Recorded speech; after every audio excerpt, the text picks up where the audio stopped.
Sur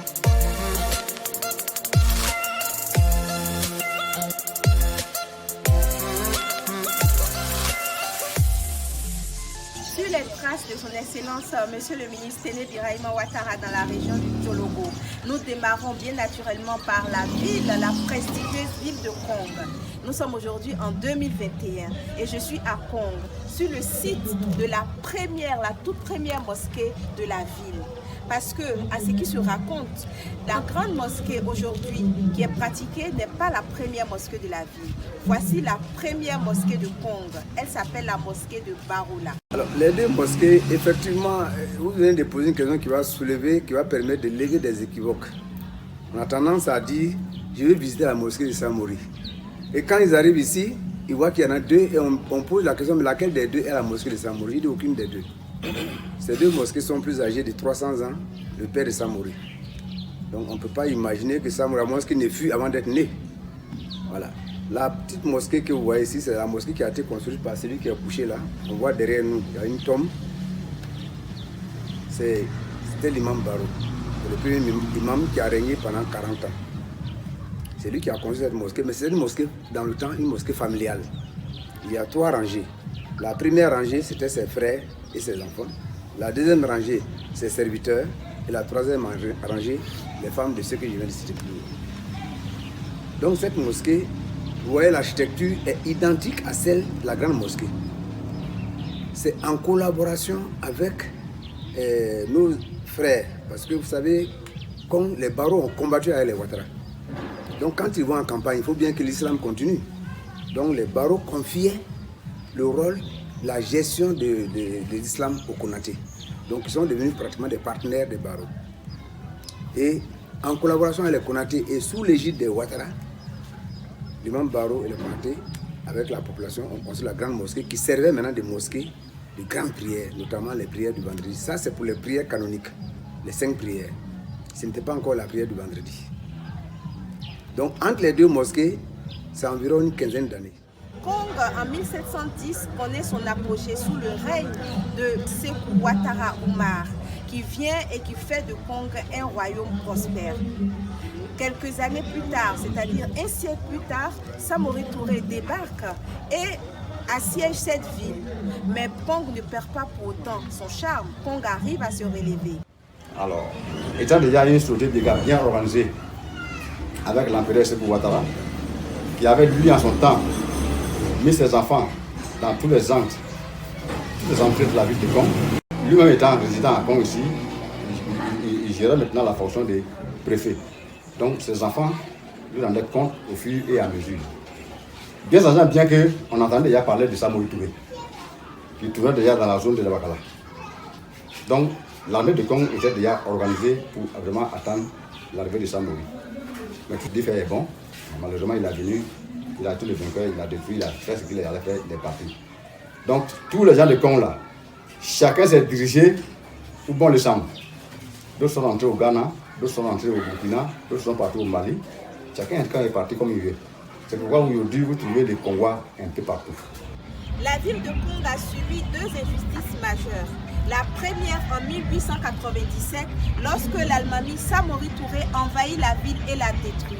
La deuxième, datant du XXe siècle, est la longue attente du développement. En effet, érigée en sous-préfecture depuis 1961, la ville de Kong a dû attendre la cession du président Alassane Ouattara à la magistrature suprême pour espérer bénéficier du développement. Les explications du chef de village, Fabakari Ouattara. Le retard de Kong a été premièrement dû d'abord à la guerre de Samori, qui est venue détruire la ville de Kong, qui à l'époque était avec 15 000 personnes. À l'époque, 15 000 personnes, c'est pas petit. Hein? Le deuxième retard de Kong a été une injustice de l'administration ivoirienne, qui a été corrigée par l'actuel président. D'ailleurs, si je le parle avec gaieté, puisque cette injustice a été corrigée partout. C'est le monsieur qui est venu au pouvoir en Côte d'Ivoire ici, qui n'a pas fait de tri. Il a mis tout le monde au même pied. Une ville qui a été érigée en sous-préfecture depuis 1961. Depuis 1961, Kong a été érigée en sous-préfecture. Un an après l'indépendance de la Côte d'Ivoire. Alors, comment se fait-il que c'est qu'en 2011, que cette ville-là a été érigée en préfecture. Pourtant, d'autres l'ont été et qui ne valent même pas la superficie, le quart même de la superficie de Kong ont été érigés en préfecture. Donc, ce que dans des gens qui pensent aujourd'hui que le fait que le président de la République donne un préfet à Kong, c'est parce qu'il est au pouvoir. Non, c'est une injustice colossale qu'il a lui-même corrigée. Il y avait une méconnaissance de la réalité. On n'a pas besoin d'écrire pour demander à l'exécutif d'ériger notre ville en préfecture.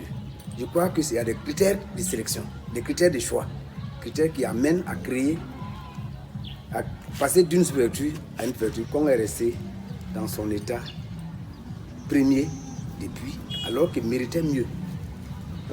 Il a fallu l'avènement de ces pouvoirs pour reconnaître. Quand on va dire cela, les gens, certains vont écouter en se disant qu'on fait de la politique égoïste. C'est-à-dire je m'incarne, je parle aux politiciens qui est dans son parti, mais c'est une réalité. La ville de Tafiri a été administrée par le Kong jusqu'au 4e soulevé. La sous-préfecture de Kong s'étendait jusqu'à Tafiri. C'est le 4e soulevé de Kong, Anouma Pierre, qui a installé le premier soulevé de Tafiri. Et pourtant, Kong est resté encore sous-préfecture. Je crois que le développement ne doit pas s'inspirer de la pensée ni religieuse, ni politique, ni idéologique de quelqu'un. Ça doit s'inscrire dans un contexte de réalité concrète sur le terrain.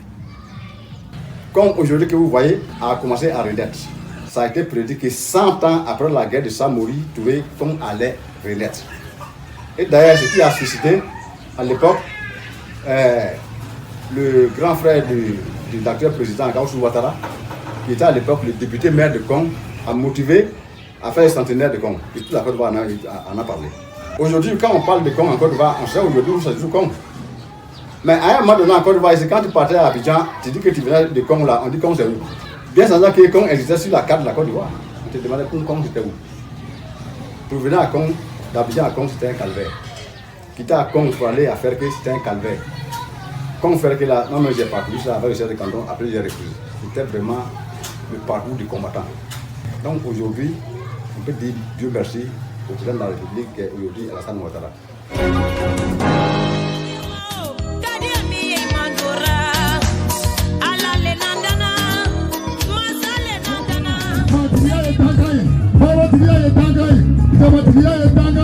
Masa semua, kasih kami